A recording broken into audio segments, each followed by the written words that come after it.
Pernah nggak sih Anda kepikiran, kenapa ya penentuan awal puasa Ramadan di Indonesia itu kadang-kadang bisa beda tanggalnya? Nah, kayaknya nih di tahun 2026 nanti, kita bakal ketemu lagi sama situasi ini. Yuk, kita coba kupas tuntas bareng-bareng, kenapa sih hal ini bisa terjadi? Jadi pertanyaan besarnya kan simpel ya. Kapan sebetulnya awal puasa Ramadan tahun 2026? Nah, lucunya tergantung kita nanya ke siapa, jawabannya ternyata bisa jadi nggak cuma satu. Disinilah letak serunya. Ini dia dua kemungkinan tanggal yang ada di depan mata kita. Di satu sisi teman-teman kita dari Muhammadiyah sudah menetapkan dengan pasti kalau satu Ramadan itu jatuh di hari Rabu 18 Februari. Sementara itu perkiraan dari pemerintah, yang biasanya kita lihat di kalender-kalender, nunjukin hari berikutnya yaitu Kamis 19 Februari. Jadi kata kuncinya di sini, satu udah pasti, yang satunya lagi masih menunggu keputusan akhir.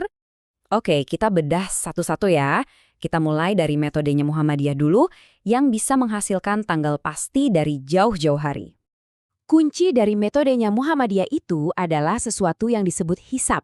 Biar gampang, anggap aja hisab ini kayak perhitungan astronomi yang canggih banget.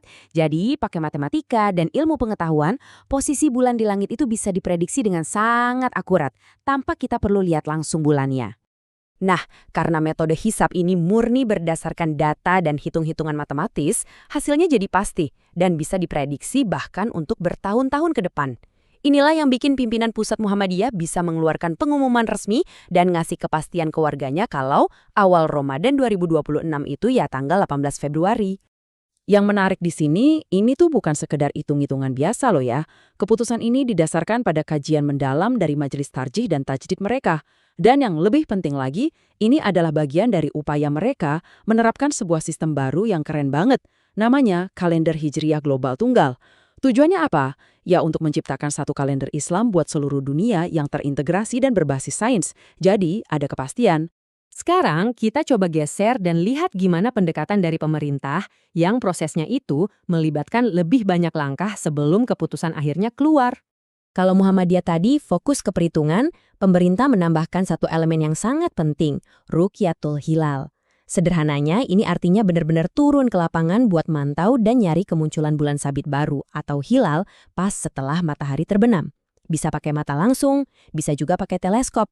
Jadi, prosesnya pemerintah itu ada 3 tahap. Pertama, mereka juga pakai hisab kok. Buat apa? Buat informasi awal, buat tahu posisi bulan secara astronomis itu ada di mana. Tapi ini baru langkah pertama.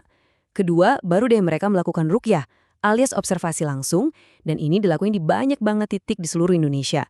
Terakhir, semua data hitungan dan laporan hasil pengamatan dari lapangan ini dibawa ke sebuah forum besar untuk dibahas, yang kita kenal dengan nama Sidang Isbat. Nah, ini dia. Kita kan sering banget ya dengar istilah sidang isbat ini di TV atau berita. Apalagi pas mau deket-deket puasa atau lebaran. Tapi sebenarnya itu acara apa sih? Apa yang terjadi di dalamnya? Yuk kita lihat.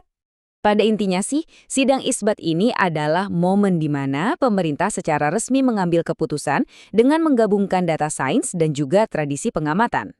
Jadi ini tuh sebuah rapat besar yang dipimpin oleh Kementerian Agama buat mutusin tanggal-tanggal penting di kalender Islam. Nggak cuma awal Ramadan, tapi juga Idul Fitri dan Idul Adha. Keputusan dari sidang ini nantinya jadi pedoman resmi secara nasional. Dan untuk Ramadan 2026 nanti, sidang isbat ini rencananya bakal digelar tanggal 17 Februari. Betul, pas di sore hari sebelum salah satu dari 2 kemungkinan tanggal puasa. Momen penentuan banget.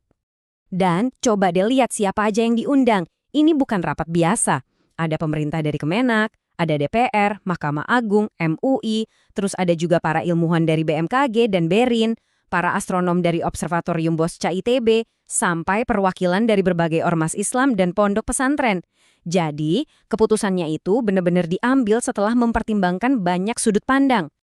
Oke, setelah kita paham 2 metode tadi, sekarang kita bisa jawab pertanyaan utamanya. Kalau gitu, kenapa sih tanggalnya bisa beda? Nah, disinilah letak inti perbedaannya. Coba fokus ke baris paling bawah, dasar keputusan. Muhammadiyah itu pakai kriteria wujudul hilal. Gampangnya gini, selama hasil perhitungan menunjukkan bulan udah ada di atas ufuk pas matahari terbenam, sekalipun tipis banget dan mungkin mustahil kelihatan, itu udah dihitung masuk hari baru.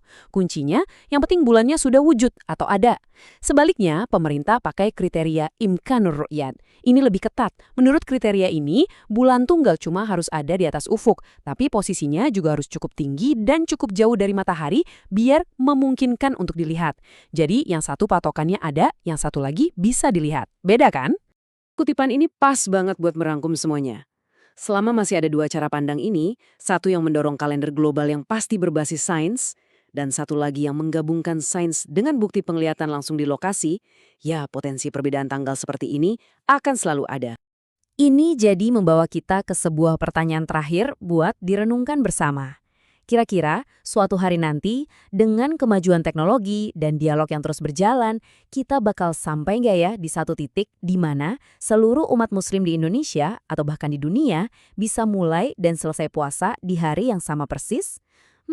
Sebuah pertanyaan yang menarik untuk masa depan.